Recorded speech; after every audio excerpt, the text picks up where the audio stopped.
अस्सलाम वालेकुम guys, Iqbal learning academy में आपका वेलकम है। आज से हम स्टार्ट करेंगे new lesson English language course का, और ये कोर्स हमारा बिगनर्स टू एडवांस लेवल का है। आज हम स्टार्ट करेंगे लेवल 1 की क्लास 1, और let's hope the best for each one. सबसे पहले बात करते हैं हम लैंग्वेज की। तो लैंग्वेज क्या चीज़ है?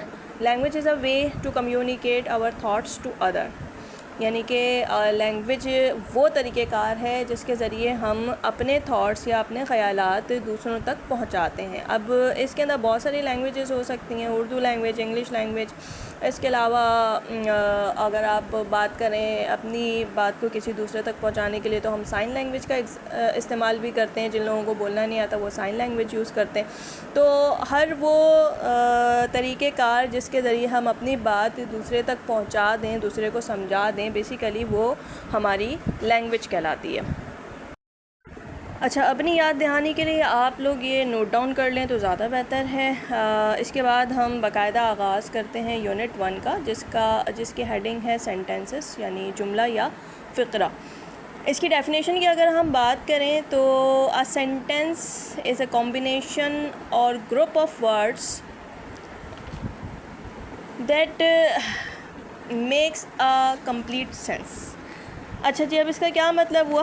इसका मतलब ये है कि बहुत सारे अल्फ़ाबेट्स को यूज़ करते हुए जब हम एक वर्ड बना लेते हैं, तो फिर उन वर्ड्स को, बहुत सारे वर्ड्स को अगर हम ग्रुप कर दें आपस में और कोई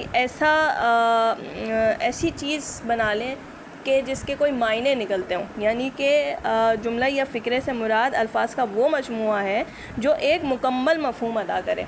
मसलन ही गोज़ टू स्कूल, अगर मैं कहूँ कि वो स्कूल जाता है या वो रोज़ाना स्कूल जाता है, तो इसके अंदर क्या है कि बात आपको समझ में आ रही है। लेकिन अगर मैं कहूँ कि जाता है रोज़ाना स्कूल, तो इसके अंदर क्या होगा कि बात आपको थोड़ी सी समझ में नहीं आएगी। ठीक है, यानी कि मीनिंग इसकी सही से निकल के नहीं आ रही। तो सेंटेंस एक ऐसा जुमला या फ़िक्रा होता है, एक ऐसा कॉम्बिनेशन ऑफ वर्ड्स होता है जिसका कोई कंप्लीट सेंस बने। ठीक है, कंप्लीट सेंस अगर आपका बन रहा है वर्ड्स को यूज़ करने से, तो वो क्या कहलाएगा? सेंटेंस कहलाएगा। लेकिन इसी के बरक्स, अगर if a group of words does not make a complete sense, it is called a phrase. अगर ग्रुप ऑफ वर्ड्स ही हैं लेकिन वो एक कंप्लीट सेंस नहीं बना रहे हैं, लेकिन फिर भी सेंस बना रहे हैं। ठीक है, सेंस का बनना ज़रूरी है। अभी जैसे मैंने मिसाल दी थी, जाता है स्कूल रोज़ाना, तो इसके अंदर सेंस नहीं बन रहा। लेकिन ऐसा हो अगर कि जैसे नीचे मिसाल है एक काम का हिस्सा, ठीक है, तो इसमें सेंस बन रहा है। कंप्लीट सेंस नहीं बन रहा कि किस काम का हिस्सा, लेकिन सेंस तो बन रहा है ना। तो ऐसे जुमले को हम फ्रेज़ कहते हैं। तो फ्रेज़ क्या हो गया? Phrase, if a group of words does not make a complete sense, it is called a phrase. ठीक है, तो इसकी मिसाल के तौर पर एक काम का हिस्सा, अ पीस ऑफ वर्क, मेज़ पर, ऑन द टेबल, इस तरह के जितने भी सेंटेंसेस होंगे वो फ्रेज़ कहलाएंगे। फ्रेज़ के बाद से हम आगे बढ़ेंगे काइंड्स ऑफ सेंटेंसेस की तरफ। अच्छा भाई, अब ये काइंड्स ऑफ सेंटेंसेस क्या होते हैं? There are 5 kinds of sentences. जुमलों की 5 अक़साम हैं: असर्टिव, इम्पेरेटिव, इंटेरोगेटिव, ऑप्टेटिव या एक्सक्लेमेटरी। ठीक है, वन बाय वन हम इनको देखते हैं कि ये क्या है। असर्टिव सेंटेंस से हम स्टार्ट करते हैं। असर्टिव सेंटेंस कौन से सेंटेंस होते हैं? ये एक ऐसा जुमला होता है जिसमें सादा तरीके से कोई सी भी बात बयान कर दी जाए। ठीक है, sentences which make simple statements are called assertive sentences. जैसे कि बारिश हो रही है, एक सादा जुमला है, बारिश हो रही है, इट इज़ रेनिंग।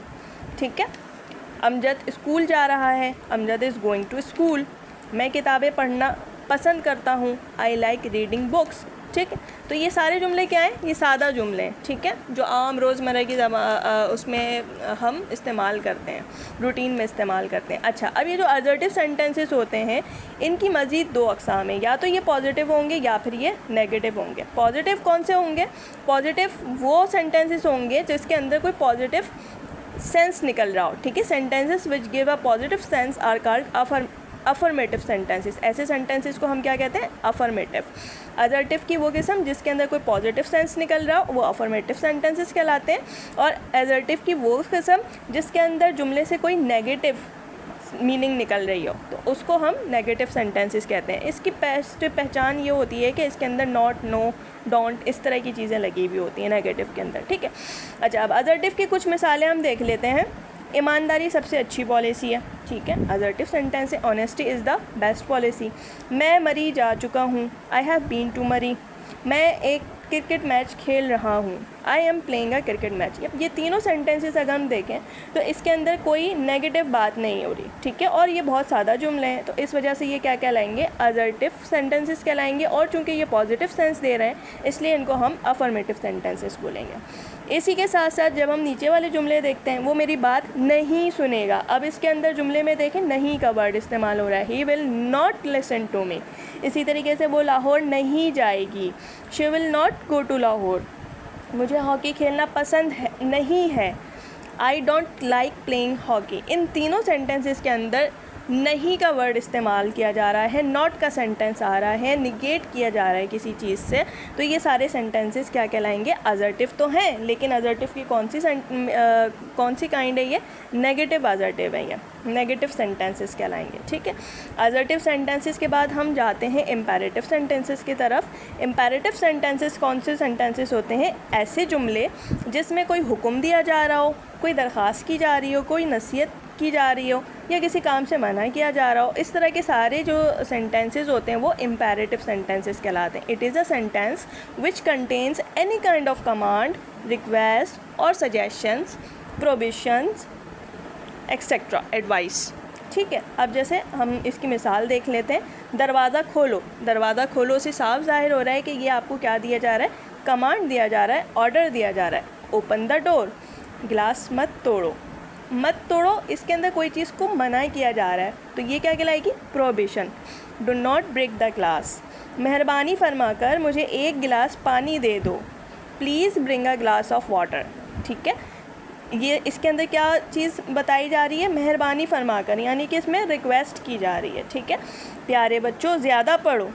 अब इसके अंदर आपको क्या नज़र आ रहा है कि इसके अंदर कोई आपको सजेशन दे रहा है, कोई एडवाइस दे रहा है, ठीक है। Dear children study more. तो ऐसे तमाम सेंटेंसेस जिसके अंदर कोई एडवाइस मौजूद हो, कोई रिक्वेस्ट मौजूद हो, कोई कमांड मौजूद हो, कोई प्रोविज़न मौजूद हो या कोई एडवाइस मौजूद हो, ठीक है, ये सारे सेंटेंसेस क्या कहलाते हैं, इम्पेरेटिव सेंटेंसेस कहलाते हैं। अच्छा, जब हम इससे मज़ीद आगे बढ़ते हैं तो हमारे पास आ जाते हैं इंटेरोगेटिव सेंटेंसेस। इंटेरोगेटिव सेंटेंसेस कैसे सेंटेंसेस होते हैं, ये ऐसे जुमले होते हैं जिसमें किसी चीज़ के बारे में पूछा जा रहा होता है, ठीक है। It is a sentence which asks about something, ठीक है। अब फॉर एग्ज़ाम्पल, तुम कहाँ जा रहे हो, वेयर आर यू गोइंग, तुम्हारा नाम क्या है, व्हाट इज़ योर नेम, ठीक है। इसके अंदर क्या है कि आपसे कुछ ना कुछ पूछा जा रहा है, ठीक है। इंटेरोगेटिव सेंटेंसेस के अंदर भी मज़ीद दो सेंटेंसेस की अक़साम होती हैं, एक इन्फॉर्मेटिव होती है और एक कन्फर्मेटिव होती है, ठीक है। जो सवाल हाँ या ना में जिस सवाल का जवाब दिया जाए वो कन्फर्मेटिव इंटेरोगेटिव कहलाते हैं, और जिसके अंदर कोई मालूमात प्रोवाइड की जाती हैं उसको हम इन्फॉर्मेटिव इंटेरोगेटिव कहते हैं, ठीक है। जैसे for example what, where, when, इस तरह के जुमले अगर आपके पास मौजूद हों, इस तरह के सवाल अगर आपके पास मौजूद हों, तो आप इसके जवाब में इंफॉर्मेशन ही दोगे। जैसे व्हाट इज़ योर नेम, तो आप बताओगे कि मेरा नाम क्या है, मेरा नाम मावशा, ठीक है। तो इस तरह के सेंटेंसेस इंफॉर्मेटिव इंटेरोगेटिव कहलाएंगे, ठीक है। लेकिन अगर मैं पूछूं कि तुम मेरे साथ चल रही हो या नहीं, ठीक है, चल रही हो या नहीं, इसका जवाब आप हाँ या ना में दोगे, तो वो तमाम सवाल जिसका जवाब आप हाँ या ना में देते हो वो भी इंटेरोगेटिव होते हैं, लेकिन वो कौन से इंटेरोगेटिव होते हैं, कन्फर्मेटिव इंटेरोगेटिव सेंटेंसेस होते हैं, ठीक है। अब इसके बाद से हम आगे बढ़ेंगे ऑप्टेटिव सेंटेंसेस की तरफ। ऑप्टेटिव सेंटेंसेस कौन से जुमले होते हैं, ये वो जुमला होता है जिसमें किसी ख्वाहिश, किसी दुआ, किसी बद्दुआ वगैरह का इजहार किया जाए, ठीक है। फॉर एग्ज़ाम्पल, मेरी दुआ है तुम्हारी उम्र दराज हो, मे यू लिव लॉन्ग, ठीक है। मेरी दुआ है के लिए आप क्या वर्ड यूज़ करते हो, मे, MAY, मे का मतलब क्या है, मेरी दुआ है। अगर इसी तरीके से मैं कहूँ कि मेरी ख्वाहिश है तो मैं क्या कहूँगी, आई विश, ठीक है। मेरी दुआ है तुम्हें इम्तिहान में कामयाबी मिले, may you pass the exam. Simple आप जुमले बनाओगे, ठीक है। मे लगा दोगे, ये नहीं कि I wish may you pass the exam, मेरी ये ख्वाहिश है कि तुम एग्ज़ाम में पास हो जाओ, ठीक है। इस तरह से नहीं, आपने सिंपल और सादा जुमले बनाने, may you pass the exam, may you live long, ठीक है, मे यू बी हैप्पी, इस तरह के तमाम जुमले क्या कहलाते हैं? ऑप्टेटिव सेंटेंसेस, जिसमें क्या हो, कोई आपकी ख्वाहिश हो या कोई आपकी प्रेयर हो या कोई आपकी कर्स हो, ठीक है। इसके बाद हम आगे बढ़ते हैं एक्सक्लेमेटरी सेंटेंसेस की तरफ। ये वो जुमले होते हैं जो अचानक पैदा होने वाली जहनी कैफियत को ज़ाहिर करें, जैसे कि खुशी, गम का इजहार या हैरत का अचानक इजहार वगैरह। मसलन हुर्रा, हम मैच जीत गए, ठीक है, hurray we have won the match, हम मैच जीत गए। अब इसके अंदर क्या हो रहा है? बंदा खुश हो रहा है, अपनी खुशी का इजहार कर रहा है। हुर्रा का जो वर्ड है वो खुशी को ज़ाहिर कर रहा है, तो ये सेंटेंसेस क्या कहलाएंगे? Exclamatory sentences. अफसोस वो फेल हो गई, अब अफसोस को आप इंग्लिश में कैसे बोलते हो? अलास, ठीक है, अलास शी हैज़ फेल्ड। तो इसमें आप क्या बता रहे हो? आप अपने अफसोस का इजहार कर रहे हो। आहा कितना खूबसूरत फूल है, ठीक है, oh what a beautiful flower it is. तो इसके अंदर आप क्या कर रहे हो? आप अपनी हैरत का इजहार कर रहे हो। आपने कोई फूल देखा जो इससे पहले आपने नहीं देखा था, और देखते देखते के साथ ही आपके मुंह से निकल रहा है कि यार ज़बरदस्त, ये कितना ज़बरदस्त फूल है, कितना खूबसूरत फूल है, ठीक है। तो आप इसमें हैरत ज़दा हो रहे हो। तो ऐसे तमाम जुमले क्या कहलाएंगे? एक्सक्लेमेटरी सेंटेंसेस कहलाएंगे। अच्छा जी, अब बात आगे बढ़ती है और हम चाहते हैं पार्ट्स ऑफ अ सेंटेंसेस की तरफ। अब सेंटेंसेस तो हमने समझ लिए, सेंटेंसेस कितने किस्म के होते हैं, किस किस तरीके के होते हैं, ठीक है। अब हम बात करेंगे कि ये सेंटेंसेस बनते कैसे हैं, इनके पार्ट्स कितने होते हैं, ठीक है। तो बुनियादी तौर पर हर जुमले के दो हिस्से होते हैं, एक सब्जेक्ट कहलाता है और एक प्रेडिकेट कहलाता है। पहले हिस्से में जिस चीज़, शख्स या जगह के मुतालिक बात की जा रही हो उसे सब्जेक्ट कहते हैं, ठीक है। जबकि दूसरे हिस्से में उस चीज़, उस शख्स या उस जगह के बारे में जो कुछ कहा जाता है उसे प्रेडिकेट का नाम दिया जाता है। मसलन एक जुमला है, उरूसा एक अच्छी लड़की है, ठीक है, तो उरूसा क्या हो जाएगी? सब्जेक्ट हो जाएगी। उसके बारे में कहा क्या जा रहा है? अच्छी लड़की है, तो ये एक अच्छी लड़की है, ये पूरा का पूरा क्या कहलाएगा? प्रेडिकेट कहलाएगा, ठीक है। अब इसके अंदर कुछ भी आ सकता है, उरूसा के बाद जितना सब कुछ लिखा हुआ है वो सब क्या कहलाएगा? प्रेडिकेट कहलाएगा। उरूसा is subject, is a good girl, predicate, ठीक है। इसी तरीके से हम आगे बढ़ते हैं। कुछ और हमारे पास मिसालें हैं। उरूसा रीड्स अ स्टोरी, ठीक है, तो सब्जेक्ट क्या हुआ? उरूसा, और प्रेडिकेट क्या हुआ? Reads a story. फसी प्लेस क्रिकेट, फसी क्या हो गया? सब्जेक्ट, प्लेस क्रिकेट क्या हो गया? प्रेडिकेट। इबाद मेक्स अ नॉइज़, इबाद क्या हो गया यहाँ? सब्जेक्ट, मेक्स अ नॉइज़ क्या हो गया? प्रेडिकेट, ठीक है। इसके बाद से आप नीचे देखिएगा, आपको कुछ एक्सरसाइजेस दी गई हैं। एक्सरसाइज 1.1, मैं आपको ये एक्सरसाइजेस समझा देती हूँ, ये करनी आपने ख़ुद से है, ठीक है। और इसकी की मैं आपको कल शेयर कर दूँगी, जस्ट टू चेक कि आपने जो भी इस एक्सरसाइज के अंदर लिखा है वो सही लिखा है या नहीं, ठीक है। तो एक्सरसाइज 1.1 मैं आपको बता देती हूँ, उसमें आपने क्या करना है? Select the sentence and phrase from the following. ये कुछ सेंटेंस और कुछ फ्रेज़ आपको दिए हुए हैं, इसके अंदर से आपने सेलेक्ट करना है कि कौन सा जुमला सेंटेंस है और कौन सा फ्रेज़ है। For example, the boys are playing cricket, on the table, reading a newspaper, he will buy a new car, learn a lesson, he is teaching English, a piece of word, you will go to Lahore, combing her hair, they have done their work। अब इसमें से आपको बताना है कि जैसे पहला जुमला है the boys are playing cricket, तो क्या ये सेंटेंस है या ये फ्रेज़ है, ठीक है, ये आपने खुद आइडेंटिफाई करना है। इसी तरह सेकेंड एक्सरसाइज में आ जाते हैं बी पार्ट में, find out the kinds of the following sentence. अब हमें क्या बताने, ये जो सेंटेंस हमें दिए गए हैं नीचे, ये किस काइंड के सेंटेंस हैं? आया ये असर्टिव है, आया ये इम्पेरेटिव है, ठीक है, आया ये इंटेरोगेटिव है या ऑप्टेटिव है, एक्सक्लेमेटरी है, कौन से सेंटेंस हैं? She is reciting the holy Quran, you were playing a cricket match, why are you coming late, dear students avoid cheating in the exams, where do you live,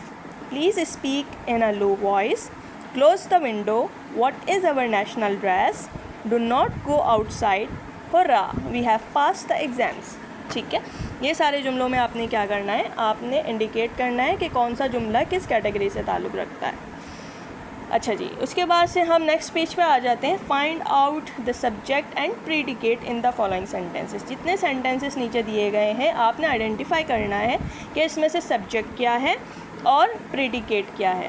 पहला जुमला है they are playing hockey, she is singing a song, he will do his work, the dog is faithful animal, the teacher is teaching English. ठीक है, इसके बाद D exercise है give the subject of the following. अब आपके पास predicate लिखे हुए, आपने सिर्फ और सिर्फ इसके पीछे इनके सब्जेक्ट लिखने हैं। ठीक है, जैसे डैश आर प्लेइंग क्रिकेट, तो डैश में क्या आना चाहिए। ठीक है, dash learn a poem, dash always stands first in the class, dash rises in the east, dash is our national hero. ठीक है, इसके बाद एक्सरसाइज ई पे आ जाते हैं। Give the predicate of the following. अब आपको सब्जेक्ट लिख के दे दिए गए हैं, आपने इसके प्रीडिकेट लिखने हैं। अल्लामा इकबाल, आगे जो भी जुमला आप बना सकें। पाकिस्तान, आगे जो भी जुमला बना सकें। द टीचर, आगे जो भी जुमला बना सकें। द डॉग, आगे जो भी आपकी मर्ज़ी लिखें। द सन, जो भी आपकी मर्ज़ी लिखें। ठीक है, ये सब के अलग अलग हो सकते हैं, इससे कोई मसले की बात नहीं है, लेकिन होने सही चाहिए। तो होपफुली कि आपको आज का लेक्चर समझ में आया हो। आज के लेक्चर से रिलेटेड अगर किसी के दिल में भी कोई सवाल हो, कोई चीज़ समझ ना आई हो, कोई बात पूछनी हो, तो मुझे कमेंट में आप अपनी क्यूरी लिखकर सेंड कर सकते हैं। फिर आपको इस लेसन की कंप्लीट एक्सरसाइज के आंसर्स के साथ कल आपसे मुलाकात होती है। टिल देन अपना रखिए बहुत ज़्यादा ख्याल, दुआओं में याद रखिए। अल्लाह हाफ़िज़।